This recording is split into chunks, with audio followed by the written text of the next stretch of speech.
Will Frank Castle be able to defeat the embodiment of war itself in Ares? Or is this one battle even the Punisher can't win? Well, let's hop into the pages of Punisher issue number 6 and find out together, shall we? So then, picking up from where the last issue left off, after multiple stories in a row of these two circling each other, Ares, the god of war, and Frank Castle, the new High Slayer of the Hand, are finally ready to meet in open combat. And after multiple issues in a row of talking Frank up as his greatest acolyte, a true son of war, Ares has to admit that he is quite disappointed with the Punisher that has come to meet him. A shadow of his former self resorting to using ninja trickery. But make no mistake, the Punisher did come to fight Ares one-on-one, which is actually much more in line with the Punisher that the God of War knows, a reckless, murder-happy individual who time and time again happily threw himself against insurmountable odds only to come out the other end completely fine. Again, almost as if like the God of War had been watching over him the whole time. Again, I think it's kind of interesting that Jason Aaron has chosen to give Frank Castle no actual internal monologue in this story, and that all the flashbacks we've seen up until this point setting up the Punisher's early years we know to actually be fake and doctored by the Hand High Priestess. In a way, you could argue Frank has literally lost control of the narrative of his own life, and he's being dragged in multiple different directions by powerful individuals, be it the Beast of the Hand or the God of War. Now, what's really cool about how Aaron chooses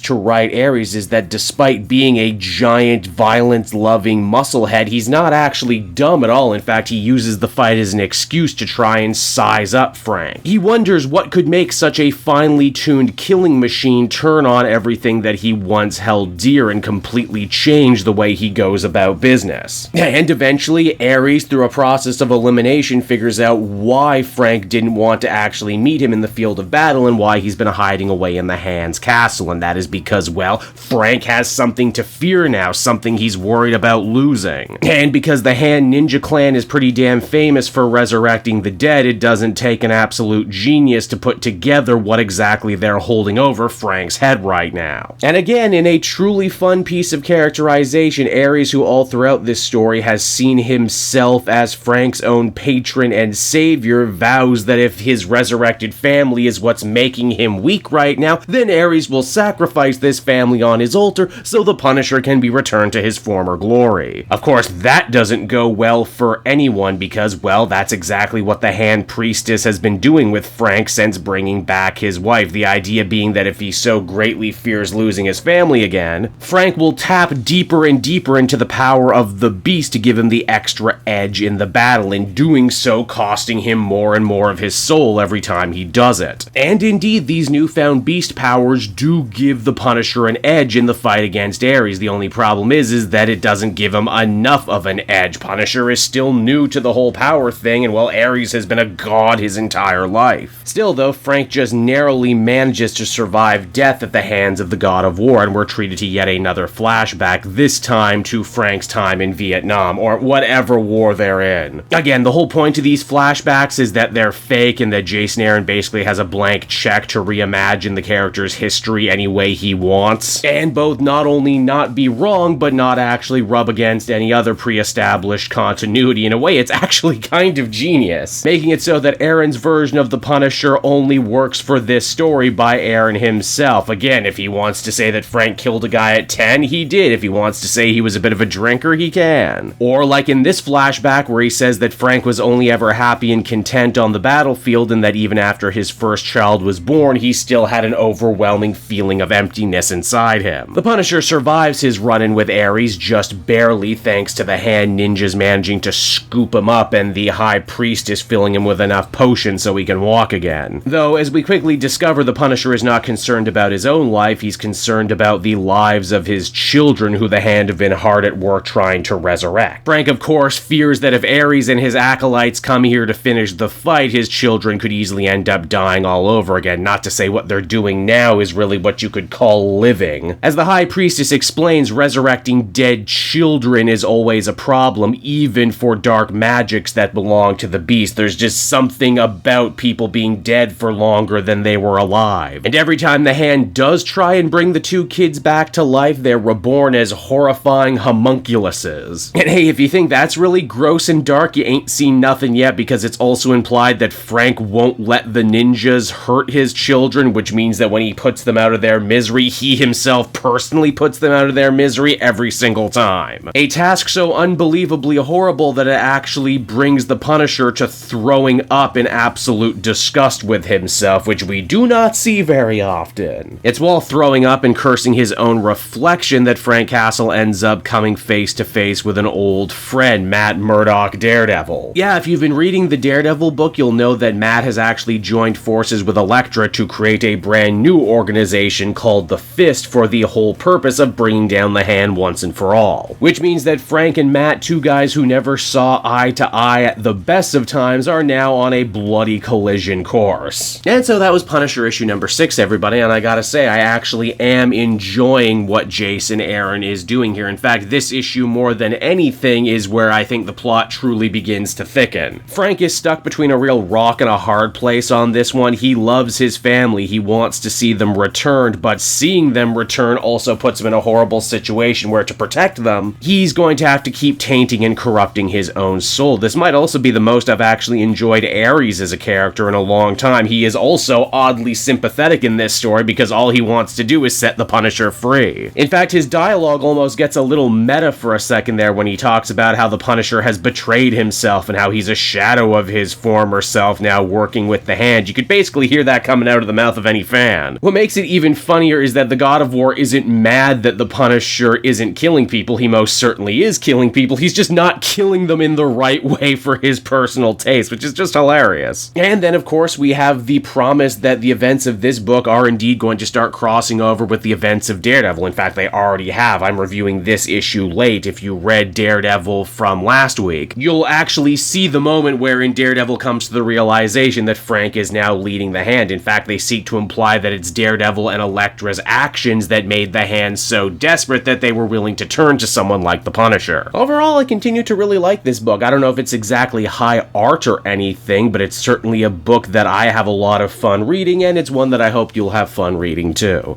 Hey there everyone, Kate Joel again, and I just want to thank you so much for watching to the end of the video. It means a lot to me. And hey, if you enjoyed the book I covered in this issue and want some comics of your own, might I recommend Book Depository? It's my #1 place for shopping for comic book trades. You get a great price, and if you use my link down in the description, you'll actually be helping me out at the same time. You get something, I get something, everybody wins, right? So until next time everyone, I've been Joel, and I will see you in the next video. Bye-bye.